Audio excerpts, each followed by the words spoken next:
Olá a todos, bem-vindos a mais um vídeo do canal. Espero que estejam todos bem, livres de Covid e com a saúde em altas e que os treinos também tenham estado a correr bem. Ora, hoje trago-vos um assunto que me é muito querido, que tem a ver com o ciclo da passada na corrida. Ora, o que é o ciclo da passada da corrida e que músculos e que estruturas musculares é que estão envolvidas em cada uma dessas fases da passada? Ora, para podermos compreender a forma como nós corremos e o ciclo da passada, entenda-se, desde que o momento em que o pé é apoiado no chão até que ele volta a sair e volta a ser colocado no chão novamente, isto constitui um ciclo de passada, da nossa passada, é importante que nós saibamos compreender as estruturas musculares e tendinosas que compõem a nossa perna. E saibamos, acima de tudo, mais do que saber o que é que elas existem, saber o que é que elas fazem. Ora, os 4 grandes grupos são estes: os glúteos, os isquiotibiais, os quadríceps e os gêmeos. Eu vou passar aqui a mostrar. Ora, não sei se conseguem ver bem aqui na imagem. Esta vista é uma representação da parte da frente, ou seja, da parte anterior da coxa, portanto, desta parte de cima da perna. E, essencialmente, nesta parte anterior temos um grupo muscular composto por 3 grandes músculos, que são os quadríceps. Chamam-se quadríceps porque são 4, que é o reto femoral, os 2 vastos, portanto este lateral externo e este medial ou interno, e um outro que está por baixo deste reto femoral, que se chama o vasto intermédio, que está lá por trás. Estes 4 músculos são os quadríceps. Depois temos os isquiotibiais. Deixem-me partilhar convosco. Portanto, isto é uma vista posterior, portanto, da parte de trás da perna, da coxa, aliás, da parte de cima da perna, desta zona, portanto, a coxa, e que é composto essencialmente por 3 grandes músculos, que compõem os isquiotibiais, que são músculos que se inserem numa tuberosidade aqui da nossa anca, do osso da nossa anca, que é o isquio, e que se inserem na tíbia, e que são, do lado externo, o bíceps femoral, e do lado medial, ou mais interno, o semitendinoso, e o semimembranoso, que está logo ali coladinho a este. Depois, na parte de dentro da perna, temos os adutores e na parte de fora temos a banda iliotibial. Estes são os músculos da parte posterior da perna. Temos também os gêmeos. Aproveito e mostro-vos já os glúteos. Portanto, temos o grande glúteo, que será o maior músculo que temos aqui na zona da anca, e por trás do glúteo máximo, que é o nome que ele tem, encontram-se 2 músculos muito pequeninos, numa forma relativamente, aproximadamente triangular, e que são responsáveis, ou são essenciais para a estabilização da nossa passada. Portanto, quando eu estou apoiado numa só perna, são estes 2 músculozinhos aqui, que é o glúteo médio e o glúteo mínimo, que são responsáveis por estabilizar a minha passada. Ora, finalmente, na parte de baixo da perna, portanto, na perna, isto é a coxa, isto é a perna, eu tenho na parte de trás, portanto, na parte posterior, 2 ou 3 grandes músculos. 2 que são estas batatinhas que se inserem, portanto, no fémur. A tíbia é o osso que vai aqui do pé até ao joelho, e depois temos o fémur que vai do joelho até à anca. Estes 2 músculos são os gêmeos. Por baixo tem um outro que também é chamado de gêmeo, mas chama-se o solear. E estes músculos são os gastrocnêmios, e o solear se inserem num tendão grosso que vem dar ao calcanhar, que é o tendão de Aquiles. E estes 4 grupos musculares que eu acabei de vos mostrar são responsáveis por, eu diria, 90% do movimento que fazemos durante o ciclo de passada na corrida. Ora, para compreendermos como é que funciona o ciclo da passada na corrida, é importante percebermos que existem estes grupos musculares, mas o mais importante ainda é saber como é que eles funcionam, com o que é que eles atuam e que papel é que exercem durante o ciclo da nossa passada. Ora, vamos começar então pelos glúteos, estes músculos aqui da zona da anca. Ora, antes de mais, há que esclarecer que a passada tem essencialmente 2 fases. Uma fase de apoio, em que eu estou apenas com um pé apoiado no chão, e a fase de voo, em que eu levanto o pé e o outro ainda não tocou no chão. Ora, vamos começar pela fase de apoio.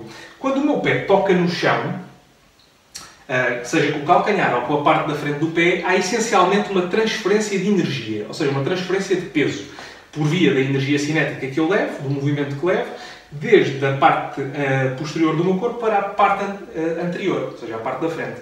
Que é isto. Ou seja, todo o meu peso do corpo passa a estar concentrado na parte da frente, em vez de estar medial ou assente na parte de trás. E isto faz acontecer uma coisa, que é, quando eu levanto a perna de trás, todo o meu corpo fica apoiado apenas numa perna. E se eu não tiver músculos estabilizadores da anca fortes o suficiente, eu vou ter vai acontecer uma de duas coisas. Ou a minha anca vai fazer isto, e portanto toda a minha zona lombar vai ficar afetada, e eu vou chegar ao fim do meu treino ou da minha prova com dores nas costas, nomeadamente a zona lombar, ou vou ter problemas porque os meus glúteos não são fortes, então eu tenho que ir buscar esta função de estabilização a outros músculos que são acessórios, nomeadamente a lombar, como já referi, e os isquiotibiais. E isso significa que, se estes músculos não estão preparados para esta função e vão ter que assumir essa função porque os meus glúteos não estão preparados, ou seja, não são fortes o suficiente, então eu vou estar a solicitá-los de forma errada e a contribuir para um esforço exacerbado destas estruturas musculares e, no limite, uma lesão. Ora, quando o meu pé assenta no chão, eu primeiramente estabilizo a minha passada. Depois de a estabilizar, há um momento em que eu vou ligeiramente abaixo e, portanto, toda a minha musculatura da parte anterior da perna, ou seja, os quadríceps, estabilizam também a minha passada, alongando ligeiramente. O que é que acontece, por exemplo, nos trails? Nos trails nós temos descidas muito acentuadas e, portanto, este movimento é exacerbado. Ou seja, quando eu vou a descer, eu apoio o pé e esta musculatura toda estica. Mas ela tem que ser usada para estabilizar a minha passada, o que significa que nesta fase de alongamento, ou seja, o movimento excêntrico do músculo, é quando eu solicito mais este músculo. E por isso, nesta fase excêntrica do alongamento, que é contrário à contração, é quando há uma maior quebra de fibras musculares. É por isso que nos trails, muitas vezes, as descidas arruinam com os nossos quadríceps. Na corrida de estrada não é tão evidente, mas este alongamento também acontece. Para quê? Para estabilizar a minha passada. No momento seguinte da estabilização da passada, o que acontece é que eu vou ficar apoiado numa só perna e vou começar a contrair músculos, nomeadamente os gêmeos, que solicitam o hallux, que é o dedo grande do pé, no sentido de fazer o push-off, ou seja, a impulsão do chão. Quando o meu pé faz a impulsão, eu contraio simultaneamente o meu dedo e também os gêmeos. O que é que acontece quando eu contraio os gêmeos? Eles encurtam, vão fazer com que a minha perna saia do chão, mas puxam também o tendão de Aquiles. O que significa que se eu não tiver uns gêmeos robustos, funcionais e bem alongados, eu vou estar a pedir mais trabalho ao meu tendão de Aquiles e é aqui que aparecem, por exemplo, as lesões do tendão de Aquiles, ou seja, as tendinites do tendão de Aquiles.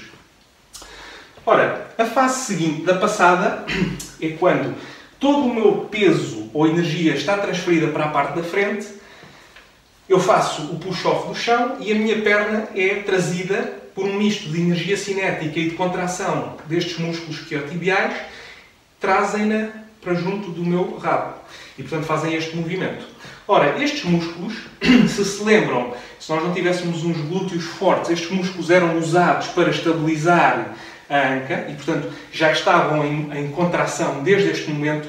Quando eu os puxo até aqui, significa que eles estiveram sempre envolvidos em alguma forma de contração em todo o ciclo da passada. E isto pode trazer lesões aqui à zona dos isquiotibiais. Por isso é que é importante fazer reforço muscular e garantir que temos estruturas funcionais e que fazem o seu papel na altura da passada que eles têm que fazer o seu papel. E não estamos a solicitar os mesmos músculos sempre, uma vez e outra.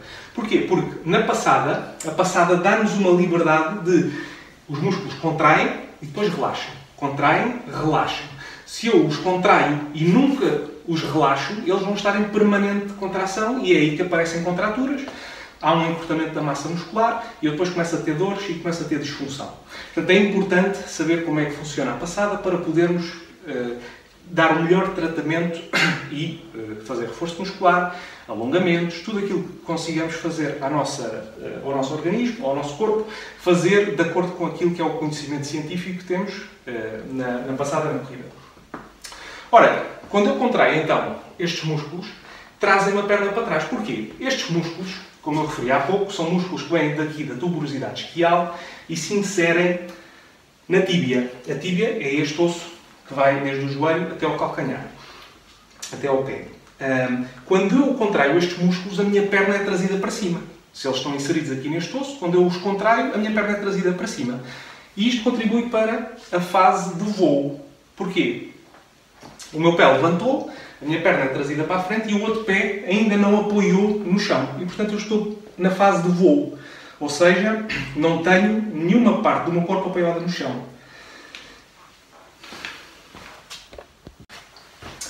Ora, nesta fase de voo, a minha perna é então trazida para a frente e os meus quadríceps, nesta fase da passada, se aqui eram os isquiotibiais a puxar a perna, nesta fase da passada, os meus quadríceps começam a funcionar no sentido de esticar a minha perna para a frente. Como eles também estão inseridos no fémur, na tíbia, eles, quando contraem, vão puxar a perna para a frente. E isto é a última fase da passada, quando eu volto novamente a colocar o pé no chão.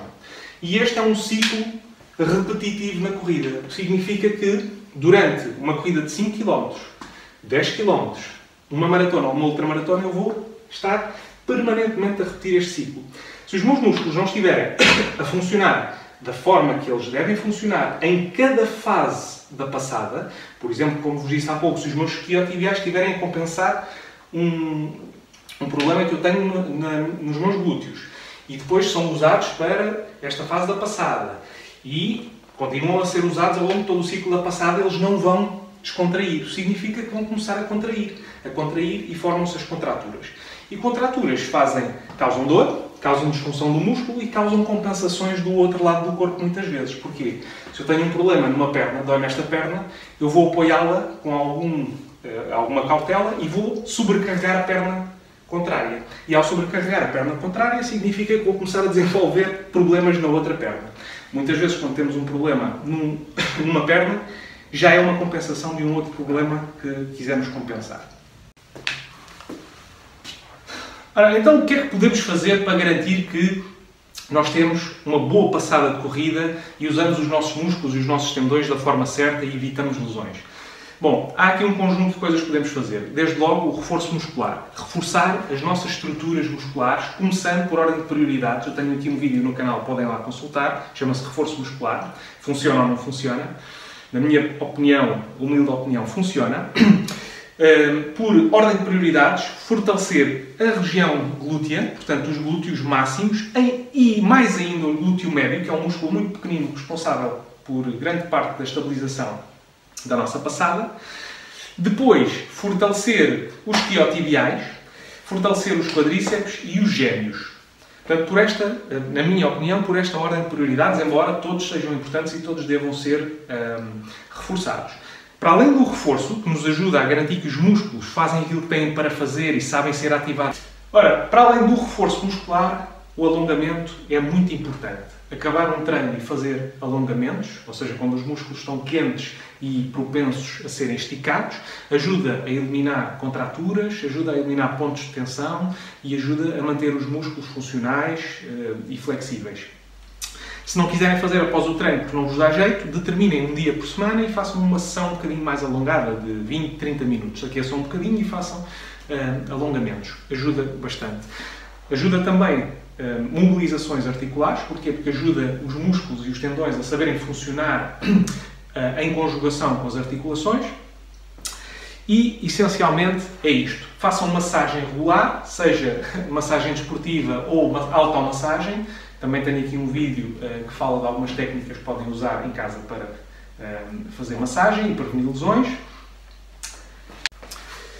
E podem também fazer exercícios de técnica de corrida. Os exercícios de técnica de corrida, se forem ao YouTube, existem vários exercícios, não é preciso estar-vos agora aqui a prescrever exercícios, até porque eu não sou a pessoa mais indicada para vos passar esses exercícios, porque eu não os faço. O que é que eu faço? Eu tenho muita consciência, ou pelo menos acho que tenho muita consciência da minha postura na corrida. Ela pode não ser a melhor, mas eu quando corro, eu tenho a percepção de que estou a otimizar a energia. E vocês deviam, se nunca o fizeram, filmarem-se para perceberem como é que estão as vossas costas, como é que está o vosso alinhamento do tronco com as pernas, estão com as costas curvadas, estão inclinados para a frente, estão inclinados para a frente na zona lombar e se calhar têm um problema na zona lombar e não sabem porque é que têm aquele problema e quando vão correr para os trilhos começam a subir e começa-vos a doer a zona lombar e na verdade isto tem a ver com a postura. Portanto, se eu esticar esta zona, toda a minha cadeia posterior das costas vai ficar menos alongada e, portanto, se eu fizer isto, toda a minha cadeia vai ficar, a minha cadeia posterior de músculos nas costas vai ficar alongada e em tensão. Por isso é que quando estamos a trabalhar muitas horas ao computador com o pescoço dobrado, os músculos que nós temos aqui, que vão até aqui abaixo, à zona lombar, eles ficam estirados e, portanto, ficam em permanente tensão. Ao fim de muitas horas, e às vezes nem é preciso muitas horas, estes músculos ficam num estado em que nos dão bastantes dores. E, portanto, se eu corro assim, também é provável que venha a desenvolver patologias crónicas nas costas. Portanto, é importante ter atenção a todos estes pormenores. Se gostaram do vídeo, já sabem, como sempre, subscrevam o canal. Até lá, mantenham-se saudáveis, ativos e motivados e a treinar. Vem o Natal, não comam muitas azevias ou se comerem, já sabem, têm que reforçar os treinos sérios em janeiro. Um grande abraço a todos e boas festas!